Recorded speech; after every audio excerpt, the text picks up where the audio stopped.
Welcome to Not Milk Never Milk. Subscribe if you're lactose intolerant. In this video, I will explain how to make yogi tea. To begin, gather your essential spices and liquids. You'll need 1/3 cup of fresh ginger, 10 whole cloves, 20 green cardamom pods, and 20 black peppercorns. Don't forget 2 cinnamon sticks and 8 cups of water.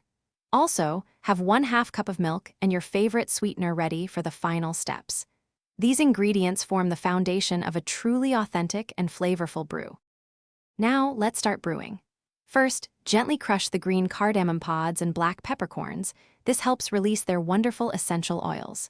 Next, combine all your prepared spices, including the ginger, cloves, and cinnamon sticks, with the 8 cups of water in a large, sturdy pot. Place the pot on your stovetop and bring the entire mixture to a vigorous, rolling boil over high heat. This initial boil is crucial for extracting the deep flavors. Once your tea reaches a rolling boil, reduce the heat to low, allowing it to simmer gently. This simmering process is vital for fully infusing the water with the rich, complex flavors of the spices. Let it simmer for good 20 to 30 minutes, or even longer for a stronger brew.